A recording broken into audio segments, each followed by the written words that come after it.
Hello, welcome. In this video, we're going to be going through indicators, the pros and cons, what they basically show, and how you can utilize them. Um, just so you are aware, you don't need indicators to become profitable. They just basically show a spotlight into what you're looking for in the market. Okay. Fundamentally, the indicators don't make the market move.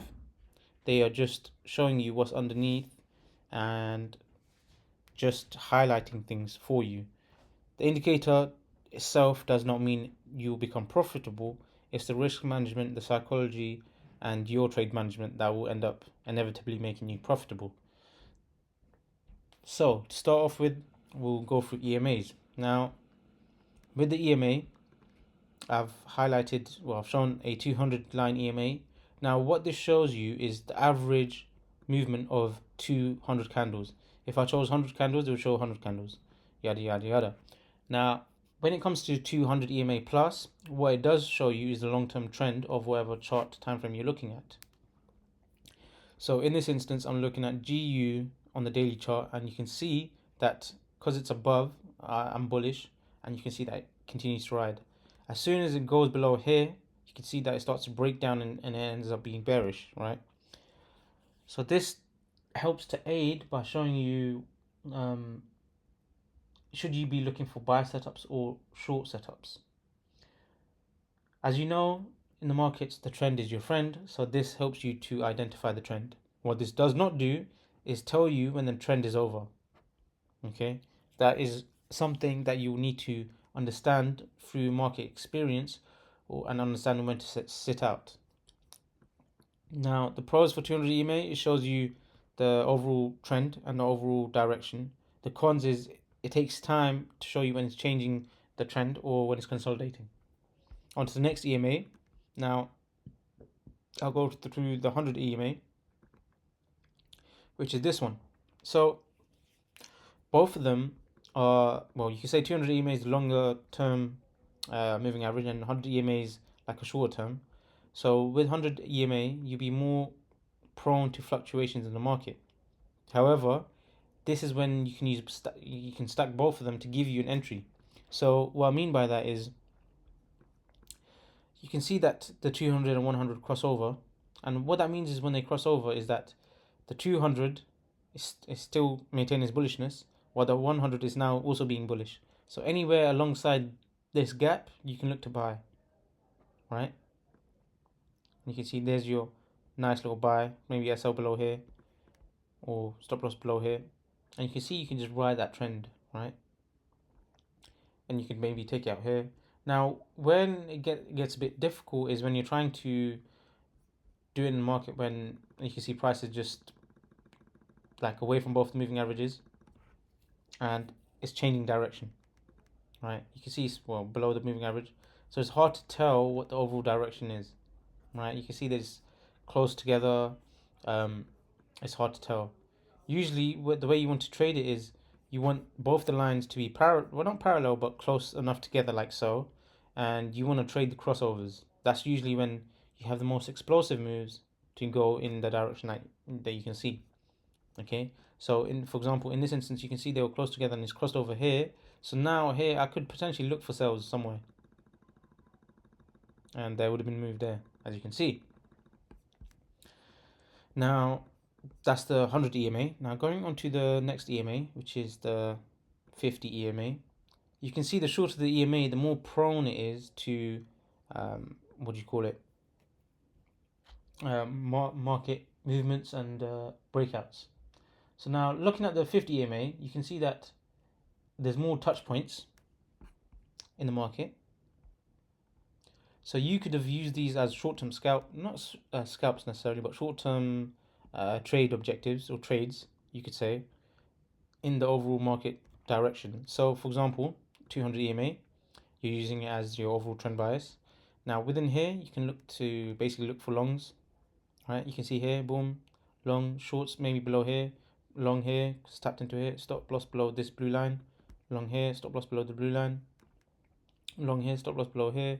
and you can see that it does give you a nice it gives you more trades. But what you do need to be aware of is, like I said, for 200 EMA to change direction, it takes a time. So you need to know when to stay at the market, i.e., when it changes here, you should not be trading this until it's giving you clear signs of what it wants to do. Right now, what you could do is, if you, hypothetically speaking, wanted to pay attention to just, I guess, good trend following tactics, and you find it hard to see when the price will reverse, you could wait for all three to align, and you're only entering at the tap of the orange line or 50 EMA. So now let's see, for example, what I mean. You can see all three aligned here. Then you could have entered here, or let's see if there's another tap. No tap yet.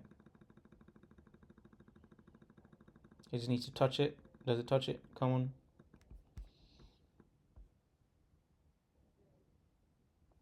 So here, oh shit, let me stop. So here, I could have looked short my stop loss basically above this blue line here. Take profit probably at the low, or I could trail my stop loss to be trailing behind this blue line or this orange line. It doesn't matter. And what do you know, right? This is like a very powerful way for you to understand how to use EMAs. Okay. Now, last but not least is the 20 EMA. Okay. Now, 20 EMAs will be for aggressive trading, right? You can see that when everything aligned, you could take trades from the 20 EMA line as soon as it touches it, but I know that you shouldn't expect it to go below this. So if you really wanted to, you could have basically done this. Every time it touches the red line or the orange line, and obviously stop loss below this. You could have theoretically have done that, right? Every time you see it tap in, touch it, and it's failing to basically break through, there's your entry, right? Now the big issue with this is the fact that you will need to take short term trades if you're using the 20 EMA, because it's more prone to fluctuating in the market in terms of direction. So for example, you can see that here 20 EMA is the first thing that changes by bearishness, because the 20 EMA turns quicker than all the other ones, right? So you could have potentially used this as well. Now the way you can use it, I'll show you properly, is if I get rid of 50 and 100 EMA, you can see that the relationship that the 20 and 200 have is a bit different compared to 50 or 100. You can see that if price is away, like if the 20 EMA is very extended, it wants to snap back in close enough to the 200 EMA. It's like a weird relationship that they have, right? Now, if we wanted to trade this just using 20 to 200 EMA, we can have an idea of where. So we use this as the bias. So the 200 is, you can see, is bullish. Here we're just buying any time it taps in, and we want to see sort of like a nice little reaction like so. You could put the stop loss below the 100 EMA line, which is a very good option to do.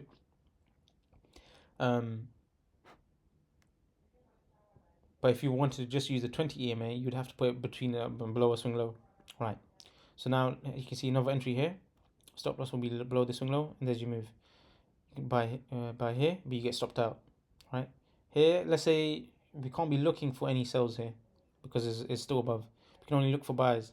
Now, how do we know when it's buying? It's when you close above and you tap back in now. Boom, there's your buys. Here it closes through, so we're only looking for till it switches. Where does it switch? It switches here.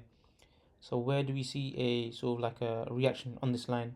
Well, a reaction on this line would be, for bullishness, will be here, and obviously we would get stopped out.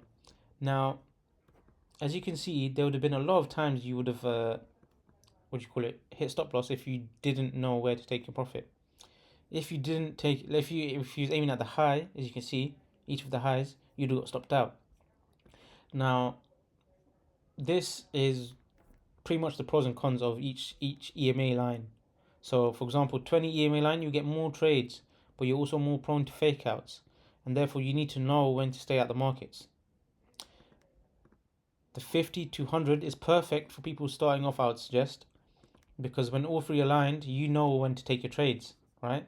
But your stop loss will be obviously above the blue section. The cons with this is there's less trades possible, but if your goal is profitability at the end of the day, it doesn't matter, right? So now this was on a daily time frame. Let's see how it looks on a 4-hour time frame. Let me just go back in time. It doesn't matter where, just to show you. Right. So here, what can we see? Everything's perfectly lining up. That would have been a long hair, and yeah, but I'm looking at the market now, so let's see what we get. I want to see tap into this. So here, I would have had first trade,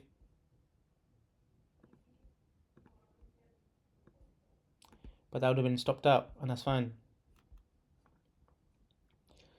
Remember, you can't win all your trades, but what you can do is manage your trades. This is the thing that makes people profitable. Now let's see what happens. You can see just going through all three of them. So I need to wait till there's a nice clear direction.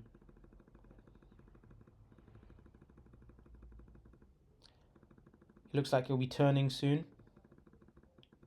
The closer they are together, the more over time you can expect them to expand, I guess. So here you can see price is starting to expand now, which is perfect for us. Everything's starting to line up. So now, boom, this is perfect. There's my first buy, stop loss below here, and let's see what happens. And it gets TP. Right? Let's see if I get another entry. There's your second entry. Obviously, stop loss below is on the blue line, so it'll be here. You get stopped, and that's fine. You go again. As you know, there's your other entries and stop loss below here. There you see. Now, with this, the best way for you to make your money would be obviously taking the best trades possible, depending on, I guess, how good you are at managing risk. You can also do this on lower time frames, but you need to be aware that they're more choppy. So if I show you what I mean, if I drop down to 1 hour now,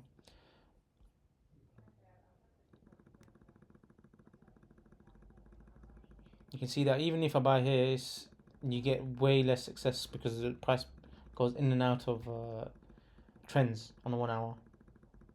Ideally, you want to stick to 4 hour plus because there's less, like you can see, it just goes up and down, up and down. You will get more trades on the 1 hour, as you can see, there's longs and whatnot, but at the same time, you're also more prone to getting hit with a stop loss. I would recommend starting off 4 hour plus to start with 50 to 100 EMA because it helps you understand patience, it helps you to understand trade management, it helps you to understand when's the best trade to take. And remember, a trader to be profitable consistently requires understanding of the markets. It's not just I'm gonna trade one day and smash out the park. It just doesn't work like that. You need to build the reps in whatever system that you have. This is just one system. Personally, I do not use the system because I've developed from this system. This is just a good system to start with. If you have any questions, just please let me know. Yeah.